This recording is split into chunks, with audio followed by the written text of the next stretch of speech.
it's sad because, you know, lots of these guys and these girls that get this estrogen and this testosterone that they're not supposed to have in their bodies, it really plays with their heads.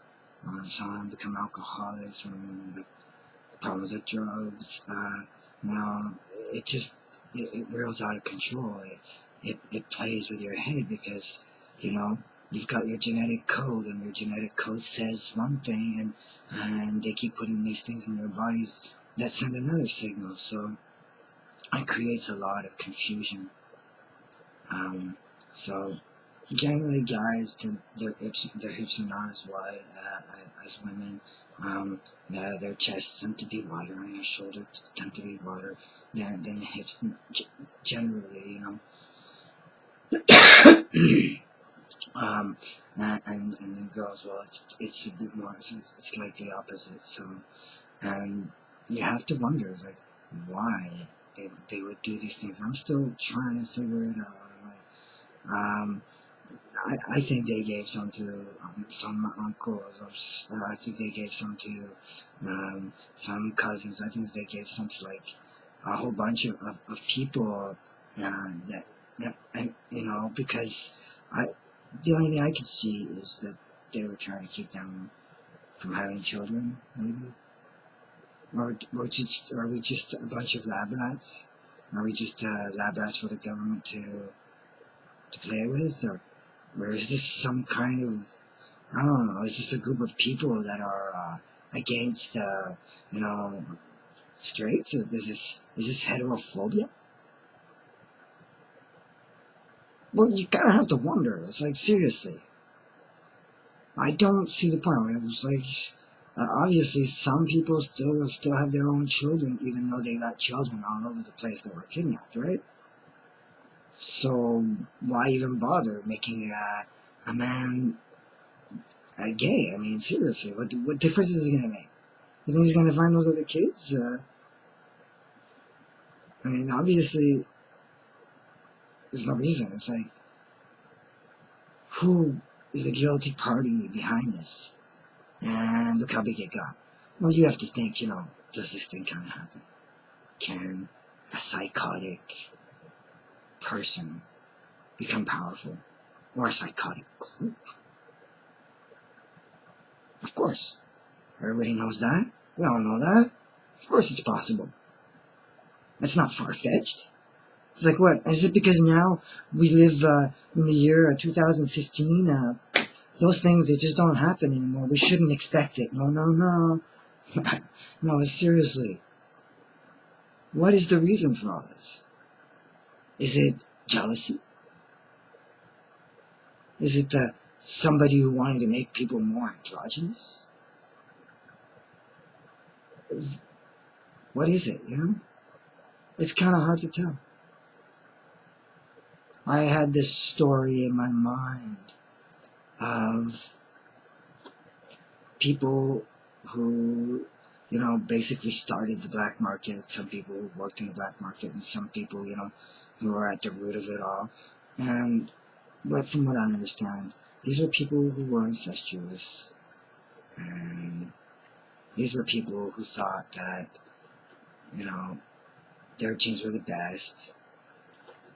I mean, they could have made lots of kids and bred with their own kids. They could have done all kinds of things. Who knows? Who knows what exactly is going on? Who's really pulling the strings on this? You think it's just one group that wants to... What is their purpose? Are they now deciding, you know, on everything? Who's having kids and who isn't? And I don't really understand exactly who, and what, and where, and everything. All I can do is point out that there's certain things that are out of place, or, you know, certain things are odd, and certain things are, you know, weird coincidences. And so, from what I see, I don't see anybody in my family that's, you know, had any kids with anybody else in their own family. I don't think so. But it's like, with all of this, it's scary. It's scary. I don't understand.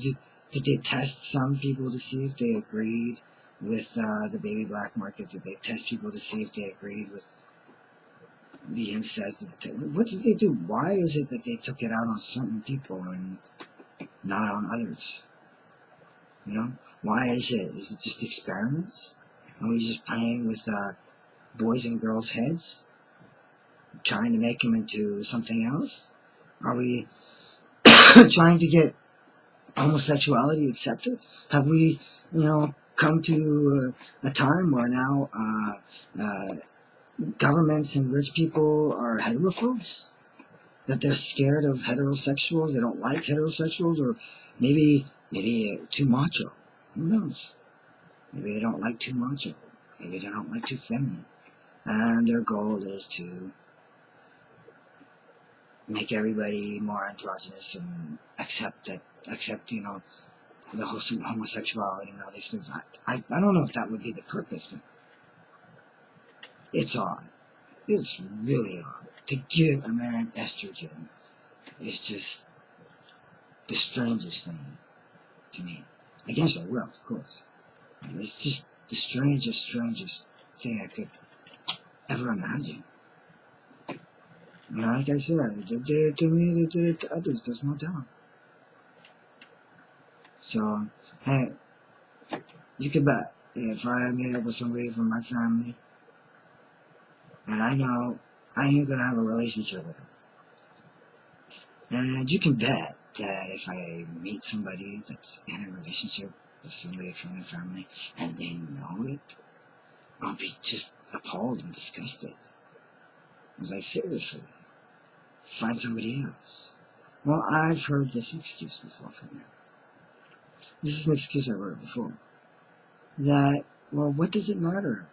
We both can't have kids, we're both infertile. So what does it matter? We're not going to make little inbreds. Some people have the strangest reasonings and the strangest ways of thinking, and some people are a bit psycho about it and want to force it on everybody else.